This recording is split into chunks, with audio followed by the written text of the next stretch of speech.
우리 한 목소리로 봉독하십니다. 시작. 내가 유오디아를 권하고 순도계를 권하노니 주 안에서 같은 마음을 품으라. 또 참으로 나와 멍에를 같이 한 내게 구하노니 복음에 나와 함께 힘쓰던 저 여인들을 돕고 또한 글레멘드와 그 외 나의 동역자들을 도우라. 그 이름들이 생명책에 있느니라. 아멘. 우리 한번 제목을 같이 읽어보겠습니다. 시작. 사람이 불편하면 기쁨도 없다. 자, 우리 설교 오늘 무슨 내용일지 아시겠죠? 사람이 불편하면 기쁨도 없다. 잘 지냅시다. Get along 하자는 얘기입니다. 우리가 은혜를 받는 것도 중요하지만 은혜를 유지하는 것은 더 중요합니다. 우리가 이번에 특별히 말씀 축제를 통해서 4번의 집회를 통해서 많은 은혜를 받고 도전도 받았는데 뭐가 기억나십니까?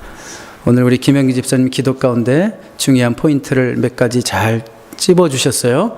은혜를 받았지만 은혜를 유지하는 것이 더 중요해요. 특별히 이렇게 우리 가운데 은혜가 있고 하나님의 사랑이 막 넘칠 때 시험이 있을 수 있습니다. 왜요? 누가 싫어하기 때문에? 사탄이 싫어하기 때문에. 그래서 그 은혜를 무너뜨리는 게 그렇게 대단한 게 아닙니다. 아주 사소한 일들로 또 우리 가운데 어떤 오해가 생긴다든지, 그래서 성도 간에 작은 어떤 그 오해, 말다툼 뭐 이런 것들을 통해서 받은 은혜 그냥 한순간에 닦아먹는 수도 있어요. 마침 오늘 우리가 계속해서 빌립보서를 보고 있는데 오늘의 말씀이 바로 그렇습니다. 두 여인이 교회에서 싸우고 있습니다. 그들의 이름이 한 명은 유집사고 한 명은 유집사. 우리 유집사 많은데 한 명은 순집사. 유오디아와 순도계 사이에 어떤 벌어진 갈등, 그것을 풀어가는 얘기, 그런 말씀입니다. 여러분, 빌립보서의 주제는 뭐였어요? 빌립보서의 주제 한마디로 한 단어로 기쁨, joy, 기쁨. 근데 그냥 기쁨이 아닙니다. 환경을 초월하는 기쁨입니다. 여러분, 빌립보서가 옥중서신이라고 그래요. 무슨 뜻이에요? 감옥에서 쓰여진 서신이다, 그런 얘기입니다. 뭐 굉장히 열악한 환경이 아니었을 수는 있어요. 그렇지만 이런 가택연금 상태에서, 자유가 없는 상태에서, 마음 놓고 복음을 전할 수 없는 그런 불편한 환경 속에서도 빌립보서를 통해서 바울이 제일 많이 하는 얘기가 뭘까요? 기뻐하라, 기뻐하라, be joyful, be joyful, 이런 말을 제일 많이 하고 있어요. 그런데 여러분, 기쁨을 앗아가는 적이 있습니다. 외부에도 있고 내부에도 있어요. 우리가 빌립보서를 계속 보면 편지 곳곳에 드러나는 바울의 대적자들이 있어요. 여러분 혹시 기억하세요? 개들을 조심하라. 이게 뭐예요? 우리의 신앙생활의 기쁨을 앗아가는, 우리를 막 율법주의로 몰아놓고 숨막히게 하는, 질식하게 하는 그런 율법주의자들을 조심하라. 그들은 우리의 신앙생활의 기쁨을 앗아가는 적이다. 이런 표현 기억나시죠? 자, 그런데 기쁨을 앗아가는 적은 내부에도 있었어요. 빌립보 교회 내부에도 있었어요. 무슨 문제라고 그랬어요? 같은 교인 간의 불협화음, 같은 교인 간의 디스하모니가 있었어요. 그것이 바로 오늘 본문이 등장하는 배경입니다. 사람이 불편하면 뭐가 없다고요? 기쁨이 없습니다. 여러분, 누구와 밥 먹고 싶어요? 편한 사람이랑 밥 먹고 싶어요? 낯선 사람이랑 밥 먹고 싶어요? 예, 이거 뭐 초등학생도 하는 얘기죠. 이번 부흥 집회를 통해서 강사 목사님과 식사하는 시간이 이제 여러 번 있었어요. 여러분, 강사 목사님이 오셨다니까 우리 교인들이 가만히 있겠어요? 최고급 음식으로 매 끼 대접하셨는데 메뉴가 좋고 비싼 음식이라도 저는 100% 맛을 느꼈을까요? 못 느꼈을까요? 네? 생전 처음 뵙는 분들과 맛있게 식사한다는 것은 불가능해요. 목사님 맛있게 드시나 계속 눈치 보게 되고 신경 쓰게 되죠. 여러분, 낯선 사람과 식사를 해도 불편할 수 있는데 만약에 얼굴도 보기 싫은 사람과 식사한다고 한번 생각해 보세요. 맛있어요? 밥알이 위에서 곤두서겠죠? 예, 같은 교회 안에서 만약에 얼굴을 보기 싫은 사람이 계속 왔다 갔다 한다고 생각해 봐요. 내가 꼭 여기 앉으면 꼭 그 앞자리에 앉아. 그럼 그 사람 뒤통수가 보인다고 생각해 봐요.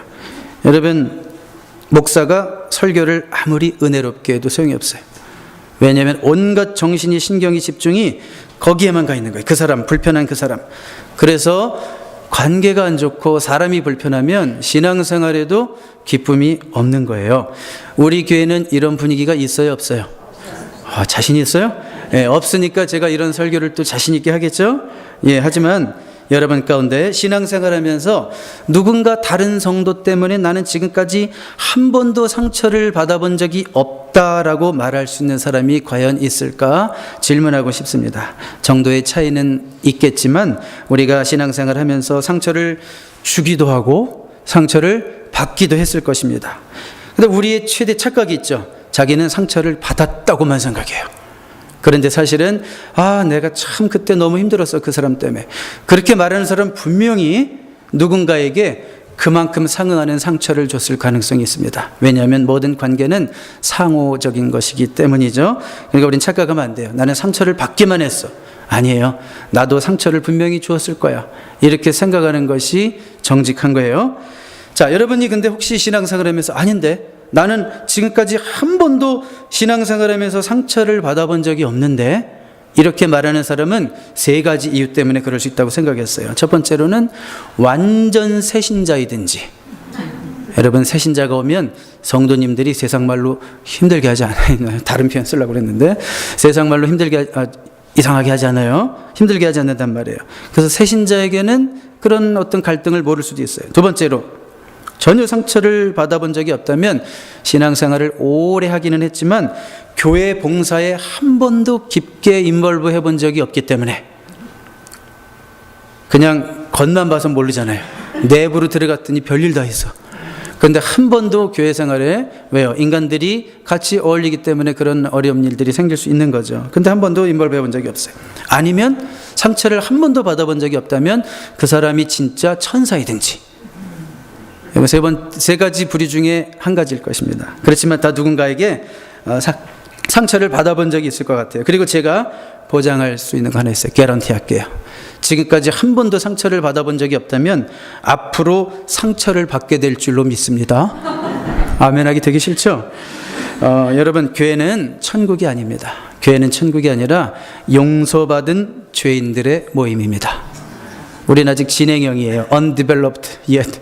아직 완전히 개발되지 않았어요. 우리 아직 on construction, 공사 중이에요. 우리는, 자, 여러분, 제가 이런 말을 하는 것은 여러분들을 낙심하게 하려고 하는 것이 아니라 지금처럼 이렇게 문제가 없고 화목할 때 잘 새겨들어서 관계에 어려움이 올 때 기억하고 잘 극복하시라는 거예요. 대비해도 힘들어요. 근데 대비 안 하면 그냥 나가 떨어져요. 그러니까 이런 어려움이 생길 수도 있다. 예전에 당해봤잖아요. 그러니까 이제는 정말 대비하고, 내가 무슨 일이 있어도, 나를 힘들게 하는 사람이 있어도 내가 결코 넘어지지 않고 그것 때문에 또 흔들리지 않을 거야. 이렇게 결심하고 또 결심해야지 견딜 수 있어요. 자, 그렇다면 화목이 깨지는 원인이 뭘까? 왜 교회들마다 화목이 깨지고 어려움이 생기고 불편한 일이 생기고 서로에게 상처를 주는 일까지 생길까? 제가 두 가지를 생각해 봤어요. 교인들이 다 같이 모였지만 첫 번째로요, 우리 각자가 믿는 바가 틀릴 수 있어요. 이게 무슨 말일까요? 교리적인 차이가 있을 수 있어요. A doctrinal difference. 교리적 차이가 있을 수 있어요. 우리의 근본적인 신앙이 틀리다는 게 아니에요. 여러분 예수 믿죠? 거기에 대해서 우리가 예수 보혈의 공로를 의지해서 의롭다함 받고 하나님 자녀 되고 천국 가고 천국 백성 되고 이런 거에 대해서는 다 똑같습니다. 그렇지만 교리적으로 조금씩 차이를 가지고 이 자리에 앉아 있을 수 있어요. 여러분, 올해가 1517년이 500년 지난 시점이죠. 2017년. 그래서 종교개혁 500주년이라는 말을 해요.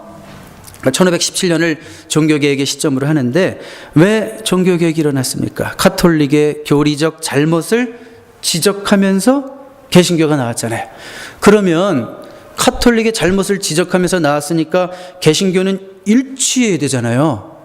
그런데 종교개혁자들조차도 본질적인 것에서는 일치했을지 몰라요. 그렇지만 주의 만찬, The Lord's Supper, 이런 주의 만찬에 관해서는 루터, 캘빈, 쯔빙글리 이런 종교개혁의 대가들의 생각이 다 틀렸어요. 누구는 기념설이라고 그러고, 누구는 뭐 공제설이라고 그러고, 뭐 심지어 화채설 막 이런 얘기하는 사람도 있고. 그러니까 뭐예요? 본질적인 것에서는 일치하지만 교리적으로 조금 차이가 있는 거예요. 관점이 틀린 거예요. 이렇게 종교개혁이 16세기에 일어났는데 18세기부터는 종교개혁주의자, 종교개혁자들의 전통의 한계를 느끼기 시작하면서 파이어티즘이라는 게 대두됐어요. 경건주의. 스페너, 프랑케, 진젠도르프, 그 후예로서 요한 웨슬레 같은 사람의 감리교 운동, 막 이런 것들이 일어나요. 자, 무슨 얘기인가요? 쉽게 말하면 장로교 교리의 한계를 느끼면서 감리교가 출생했다. 이제 이렇게 말할 수도 있어요. 뭐 이런 어려운 얘기를 왜 아침부터 하시나 그러겠지만, 이런 얘기는 하여튼 거두절미하고, 자, 여러분, 장로교가 옳다는 거예요? 감리교가 옳다는 거예요? 오순절이 옳다는 거예요? 침례교가 옳다는 거예요? 그런 얘기를 하는 게 아니죠. 다 시대적 사명이 있어요. 종교개혁 당시에는 장로교가 앞장섰어요. 왜요?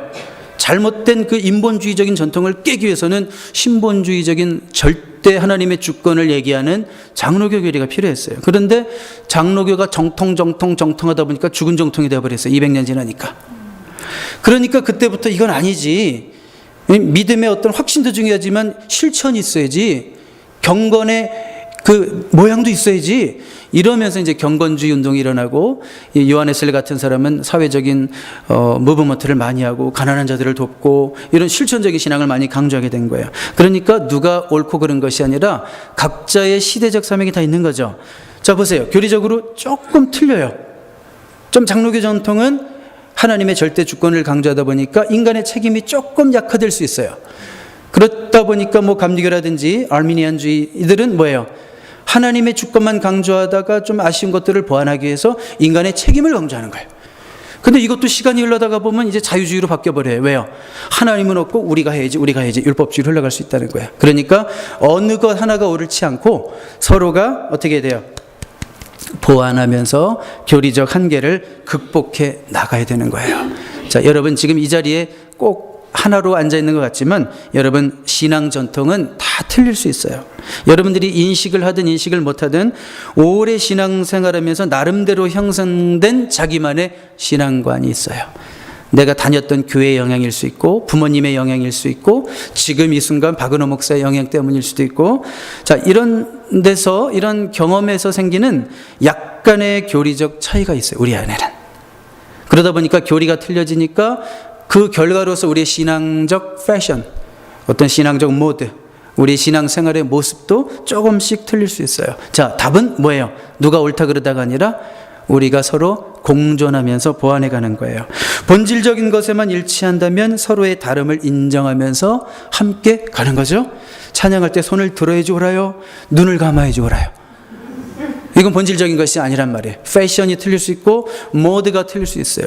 기도할 때 소리를 지르면서 부르짖는 기도가 옳아요? 이번에 집회를 인도하신 김동호 목사님처럼 써서 기도 많이 하시고 묵상하시는 게 옳아요? 누가 옳은 문제가 아니라고 그랬죠? 서로가 패션이 틀릴 수 있다 이거예요. 본질적인 것에만 일치한다면 서로의 다름을 인정하면서 함께 가는 거예요. 신앙생활하면서도 저분은 왜 나랑 틀리지? 어떻게 해야 돼요? 신앙의 컬러가 다르니까 이제 난 저분 얼굴도 쳐다보지 말아야지, 이렇게 해야 되는 거죠. 그러면 절대 안 되는 거란 말이에요. 서로의 다름을 인정하면서 함께 균형을 이루어가는 게 중요합니다. 아멘. 자, 교리적 차이 때문에 이런 어떤 갈등이 생길 수도 있다는 걸 염두하라 이거예요. 염두하라. 달라서 그렇구나. 조금 잘 합력해서 나아가야 되겠다. 두 번째로, 왜 교회 갈등이 생기고 어려움이 생길 수 있을까? 신앙적 열심이 지나쳐서 그럴 수 있습니다. 뭐가 지나쳐서요? 열심히 지나쳐서. 이제 부흥회를 마치고 나서 이제 목사님 얘기를 자꾸 하게 되는데, 이번 목사님이 그런 말씀 중에 그런 얘기 하셨어요. 이런 질문을 하셨어요. 여러분, 교회에서 주로 열심히 있는 분들이 사고 칩니까? 그냥 교회만 출석하는 분들이 사고 칩니까? 이러셨어요. 답은 여러분들이 잘 아시죠? 제가 답 얘기 안 하겠어요. 자, 성경의 많은 주석가들은 오늘 2절에 보면 내가 유오디아를 권하고 순두개를 권하노니, 그럴 때 유오디아, 순두개가 왜 이렇게 화목하지 못할까? 교회에 대한 지나친 열성 때문이었을 것이다 라고 추측을 합니다. 여러분, 열심히 있으면 뭐가 생기냐면 내 의견이 생겨요. 무슨 일을 해도, 재직회를 해도, 모임을 가져도, 테이블에만 앉아도 내 의견이 있다는 것은 이 사람은 열심히 있다는 거예요. 그냥 알아서 해. 나는 따라만 갈게. 이 사람은 성격이 되게 좋은 걸 수도 있지만 열심히 조금 부족한 걸 수도 있는 거예요. 그래서 이렇게 열심히 있다 보니까 내 의견이 있고 남의 의견과 충돌할 수도 있어요. 생각이 다르니까. 그러면 내 고집대로 하고 싶단 말이에요. 내 고집대로. 그런데도 내 뜻대로 안 되면 뭐가 변해요? 얼굴색이 변해요. 얼굴에 인상 써요. 예를 들어볼게요. 이런 일이 없기를 바라면서 하는 얘기예요. 야외 예배를 이제 우리가 곧 가야 되는데, 야외 예배 가서 우리가 이번에는 메뉴를 뭐로 할까? 메뉴를 뭐로 정할까? 한 분이 손을 딱 들더니 이번에는 갈비를 합시다. 주 메뉴를. 갈비가 비싸지만 이럴 때 한 번 안 먹으면 언제 먹습니까? 이러면서 갈비를 먹읍시다 그랬어요. 그랬더니 그 옆에 있던 분이 이거 지금 무슨 얘기하는 거예요? 조금이라도 절약해야지. 우리 이게 매주 헌금 통계도 못 보시나요? 이러면서 불고기로 갑시다 이랬어요. 결국 불고기파가 계속 고집을 부려가지고 이겼어요. 그랬더니 갈비를 주장한 집사님이 기분이 좀 상했어요. 교회 가는 발걸음이 예전처럼 기쁘지가 않아요. 이럴 수 있어요, 없어요? 인간은 진짜 유치해요. 나라 구하는 일 때문에 싸우는 게 아니라 별 메뉴 뭐로 먹느냐 내 의견대로 안 됐다고 얼굴에 인상 쓰고 얻어지는 게 우리 인생이라는 걸 알아야 돼요. 여러분, 야외 예배 어디로 갈까? 장소 여기로 가야 됩니다. 침 튀기는 사람. 교회에 대한, 주님에 대한 열심이 있는 사람이 없는 사람이에요. 열심히 있는 사람이에요. 메뉴가 무엇이 좋다고 주장하는 사람, 열심히 있는 사람이에요. 열심 때문에 갈등이 생긴 거죠.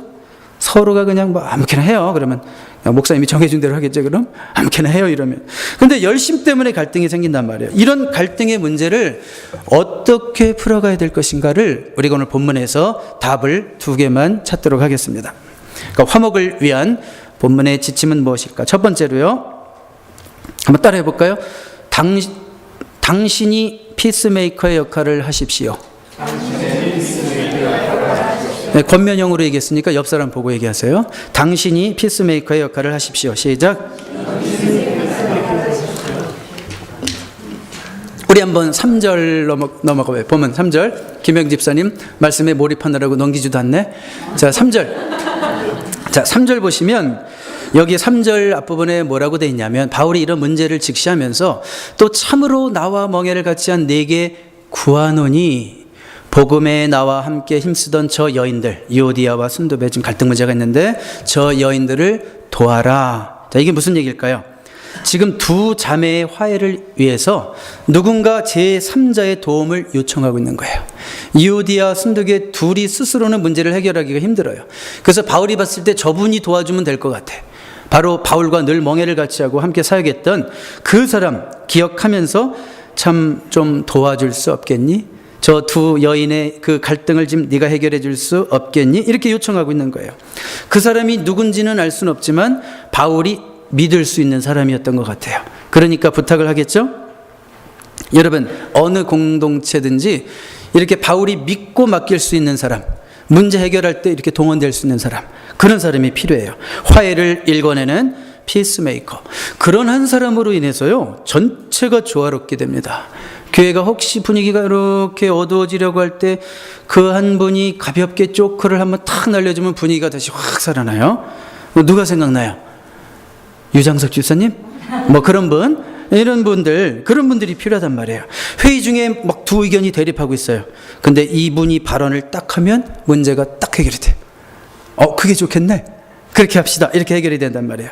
그러니까 서먹서먹한 관계의 교인들을 끈끈한 관계로 만들어줄 수 있는 사람, 그런 역할을 할 수 있는 사람이 우리에게도 필요한데 있어요, 없어요? 있죠? 예. 자, 이렇게 화목하게 하는 역할을 여러분 감당할 수 있겠습니까? 성격적으로 타고난 분도 있어요. 이런 걸 잘하는 분이 있어요. 제가 집회 얘기를 또 하겠습니다. 이번 집회로 인해서 이제 목사님을 모시고 식사를 하는데, 여러분, 그 목사님은 저보다 연세가 한 16살이나 7살 많으신 분이잖아요. 어른이시고 또 교계에서 훌륭하신 분이고, 그러니까 이제 부담이 됐죠. 그분이랑 이 맛있게 식사를 하는 게 제 아내랑 편하게 라면 끓여 먹는 기분이 아니거든요. 불편하단 말이에요.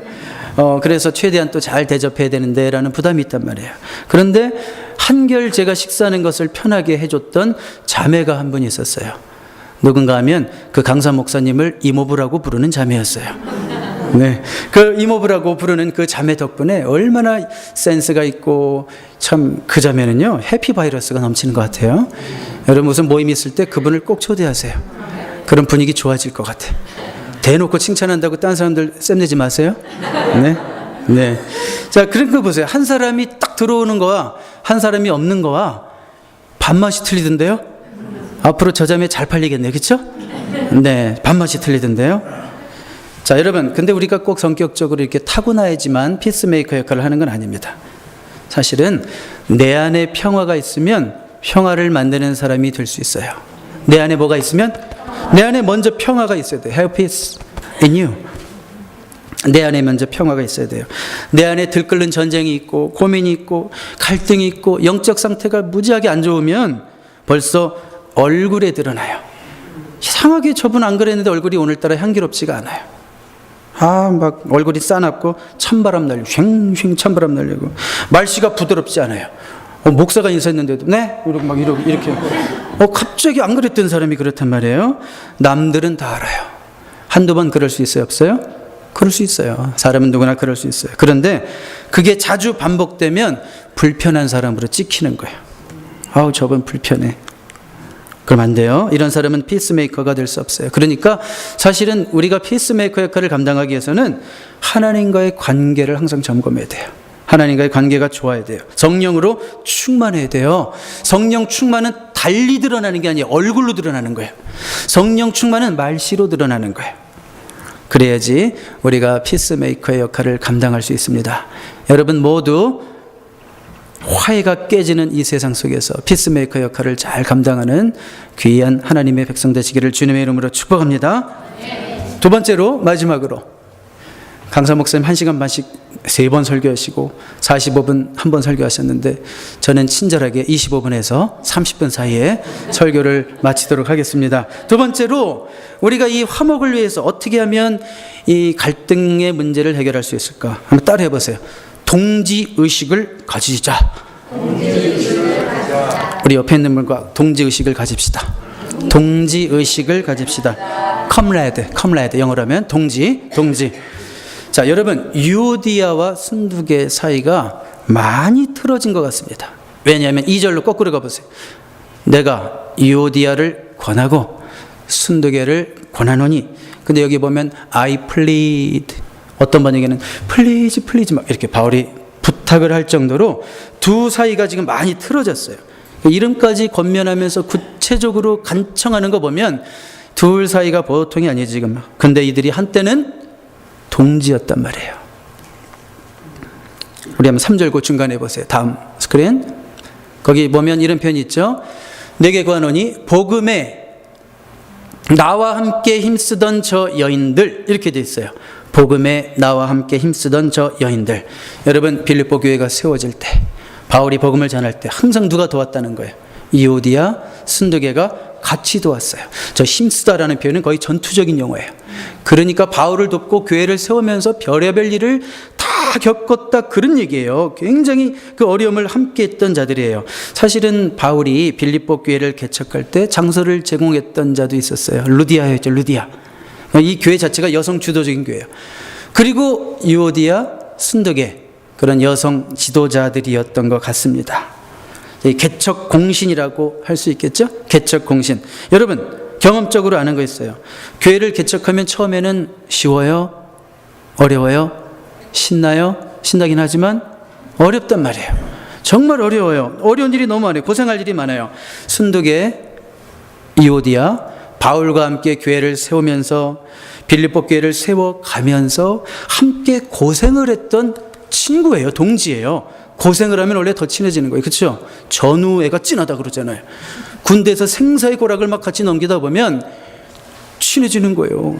그러니까 이렇게 각별한 사이였는데 고생도 같이 했었는데 지금 힘들어진 거예요. 개척이 얼마나 힘듭니까? 개척을 경험했던 한국의 광교지구촌 교회라는 교회 담임하시는 김인환 목사님이 설교 중에 이제 그런 얘기를 하셨어요. 어느 시골에 장이 있었어요. 시골에 그 장이 있죠. 5일장, 7일장 장이 있었어요. 근데 거기에서 장에서 내기가 벌어지고 있었대요. 내기가. 소를 몰고 온 한 사람이 소 주인이죠. 뭐라고 얘기를 하냐면 내 소에게 눈물을 흘리게 하는 자는 내가 그 사람에게 쌀 한 가마니를 주겠소. 그런 거예요. 그래가지고 여러 사람들이 소를 울리려고 막 별의별 일을 다 하고 앞에서 막 하기도 하고 막 이렇게 했는데 안 되는 거예요. 다 시도했지만 실패했어요. 그런데 어떤 사람이 가서 갑자기 한마디를 딱 하자마자 소가 우는 거예요. 그 사람이 뭐라고 말했을까? 이렇게 말했다고 합니다. 나 개척교회 목사야. 그래가지고 이 개척교회 목사님이 쌀 한 가마니를 얻어가지고 집으로 왔대요. 그리고 그 다음날 또 나가봤는데 이 소주인이 또 내기를 하고 있는 거예요. 이번에는요, 내 소를 도망치게 만들면 쌀 한 가마니를 주겠습니다. 그래서 이번에도 많은 사람들이 그 쌀 한 가마니 가져가려고 막 하는데 안 돼. 다 실패했어요. 그런데 이번에도 개척교회 목사님이 가서 조용히 한마디 하자 소가 주랭랑을 쳤대요. 뭐라고 말했을까요? 너 나랑 개척할래? 저라면 이렇게 말했을 것 같아요. 너 나랑 라스베가스에서 이민교회 개척할래? 자, 여러분, 한 교회가 세워지고 개척교회로 일한다는 것이 정말 영광스러운 일이죠. 주님의 몸된 교회를 세우는 일에 내가 쓰임받을 수 있다면 영광스러운 일이지만 인간적으로는 정말 고생스러운 일이 많습니다. 개척 멤버들은 쉬지를 못해. 일단 모든 예배에 다 참석해야 돼. 왜요? 인원이 얼마 안 되니까. 사람이 별로 없으니까. 자리를 내가 채워야 돼요. 봉사할 일도 되게 많아요. 목사님, 저 한 가지만 할게요. 이런 얘기를 못 해요. 그래서 어떻게 교회가 서가요? 시작이 얼마나 중요한데. 모든 동력을 다 써도 부족한데. 그리고 또 헌금에 대한 부담도 있어요. 교회가 시작하면 필요한 것은 많은데 아무리 주변을 둘러봐도 없어. 아유, 내가 해야 되는구나. 기쁨으로 했지만 그렇단 말이에요. 그러니 얼마나 그 둘이 소중한 관계예요. 이 고생을 다 같이 함께 해왔는데. 그런데 그런 그들이 지금 다투고 있어요. 그 둘이 큰 문제를 일으키고 있어요. 교회. 왜 그럴까요? 동지의식을 잊어버린 거예요. 우리가 동지였지. 우리가 하나님 나라를 위해서 함께 여기까지 왔지. 동지의식을 잊어버린 거예요. 그러니까 바울의 권면이 간절한 거예요. 제발 한 마음을 품어라. 너희들이 어떤 사이인지 모르니? 여러분 리빙 바이블에 보니까 이렇게 돼 있어요. Please, with the Lord's help, quarrel no more. 제발 부탁인데 말다툼 그만하고 be friend again. 사이좋게 지내라. 이렇게 말씀하고 있어요. 여러분 오늘 설교는요, 치료를 위한 말씀이 아니에요. 예방을 위한 말씀이에요. 너무 평화로워도 문제라고 그러는데 우리 교회 너무 문제가 없어요. 뭔가 좀 갈등 요소가 있어요. 이걸 풀어가면서 또 교회가 발전하는 것도 있는데 너무 문제가 없어요. 그렇지만 제가 아까 얘기했어요. 문제는 생길 수 있어요. 그러니까 예방의 말씀이에요. 자, 우리 안에서도 하나 되지 못한다면 우리가 앞으로 무슨 큰 일을 할 수 있을까요? 내부적으로 싸우느라고 에너지 다 소진하고 힘 빼면 진짜 정작 싸워야 될 적과 싸울 수 있을까요? 그래서 성도가 분열되는 게 그렇게 무서운 거예요. 개척교회를 세우고 이제 우리가 한 마음으로 이 교회를 세워가자라고 이런 마음으로 왔는데 여기서부터 혹시 분열의 조짐이 일어나면 절대로 큰 일을 할 수 없어요. 하나님이 우리에게 맡겨주신 김동욱 목사님 말씀하신 것처럼 그리스도의 편지의 사명을 우리가 감당할 수 없고 이 세상에 복이 되고 라스베가스에 복이 되는 교회가 될 수 없단 말이에요. 그러니까 싸워야 할 적은 밖에 있습니다. 안에서 싸운다면 내가 지금 뭐하고 있는 거야? 동지였는데 내가 뭐하고 있는 거야? 왜 내 형제를 비판하고 있지 내가 지금 뭐하고 있는 거야? 정신 차려야지. 동지임을 잃지 마시기 바랍니다. 제가 가끔 소개하는 예화가 있어요. 이거 한 가지만 얘기하고 말씀을 마칠게요. 어떤 분은 들어보셨을 거예요. Horse and donkey. 말과 당나귀. 영어로 먼저 읽어드릴게요. When attacked. 그들은 공격을 받으면 When attacked, horses make a circle facing inside and fight outside with the enemy. 말들은요, 적들이 공격을 해오면 동지들끼리 딱 뭉쳐서 둥그렇게 서클을 만들고 어떻게 해요? 뒷발이 세니까 발을 뒤로 해가지고 적들이랑 싸우고 안에서 이렇게 똘똘 뭉친다는 거예요. 왜? 안에서 뭉쳐야지 밖에서 싸울 수 있기 때문에. 그러나 donkeys, however, when attacked, make a circle facing outside and fight inside with each other. 이 멍청한 당나귀들은 적들이 쳐들어오면 서클을 만드는데 뒷발이 안으로 가 있고 멍청이 적을 쳐다보고 있는 거예요. 자기들끼리 싸우는 거 안에서. 자, 여러분, 그러면서 한마디 덧붙여야 되겠죠. Too many Christians kick each other. 많은 그리스도인들이 자기들끼리 싸우고 있다면 정말 이건 당나귀와 같이 미련한 모습이 아닐 수 없습니다. 자, 따라해 볼까요? 사람이 불편하면 기쁨도 없다. 그러니까 우리의 기쁨을 앗아가는 불편한 관계가 있으면 화해해야 돼요. 내가 먼저 찾아가야 돼요? 기다려야 돼요? 자존심 세우고 네가 화해해야지 내가 나이가 몇인데 먼저 가니 이래야 되는 거죠. 그러면 안 되는 거죠. 내가 먼저 화해할 수 있어야 돼요. 그리고 화해자의 삶을 살아야 되는 거예요. 내가 피스메이커가 돼야 되는 거예요. 내 옆에 있는 자가 동지임을 잊지 마시기 바랍니다. 마지막으로 옆 사람에게 라스트 네임을 한번 보세요. 김씨면 김동지, 이씨면 이동지. 우리 함께 잘해봅시다. 다 같이 옆 사람 보면서 김동지, 이동지, 박동지, 유동지. 우리 한번 함께 잘 해봅시다. 아멘. 우리 기도하겠습니다.